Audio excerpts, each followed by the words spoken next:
Right now in New Hampshire, Hillary Clinton appearing with her former primary rival, Bernie Sanders, in a new push to shore up support among millennial voters who Clinton has struggled with. A recent Washington Post ABC News poll shows only 43% of Sanders supporters think Clinton is honest. Let's bring in Fleischer, former press secretary for President George W. Bush. Good to see you today. Thank you, Shannon. Okay, so I think it's interesting in that we're looking at the crowd that's there today, and what we're hearing from our producers and people who follow around Hillary Clinton is that some of her crowds have been less than excited and full recently. But today, there's a gigantic line. I mean, Bernie stirs people up. Will it work for her? No. You don't think he's going to bring his folks along? Excitement is not transferable. This would be like saying because Donald Trump endorses somebody, that means that person's going to win. Or Sarah Palin, who had a lot of excitement, means whoever she endorses will win.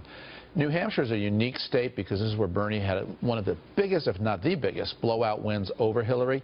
White people, young people, you name it, across every demographic, New Hampshire loved Bernie, and Hillary did not do well. So it's natural you bring him in. It's what you do in politics, but it's really hard to transfer. Well, and what's interesting is that she's talked about a lot of his ideas. We talked a little bit earlier about this tuition-free or debt-free college. It seems that she's adopted many of his positions in an effort to bring along his people, but they don't seem convinced, especially with the Wall Street connections, the multi-millions of dollars made on speeches to these private groups and that kind of thing. You know, will he be able to say, as he did at the DNC convention, listen, this is as good as it's going to get, come along with me, with her? It reinforces one of her biggest vulnerabilities, which is she's unprincipled.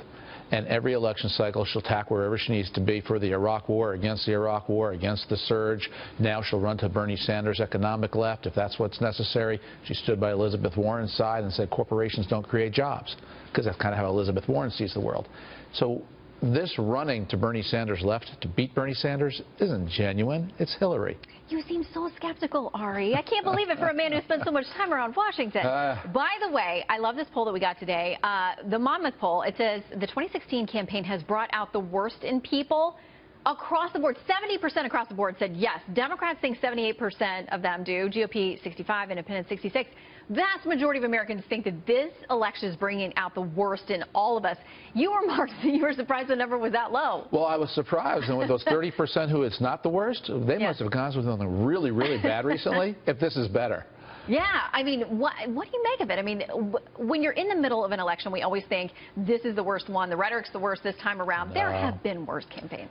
Well, maybe going back to 1800 when there was rancor between the Jeffersonians and the Adamsites. They almost killed each other. That's what I mean.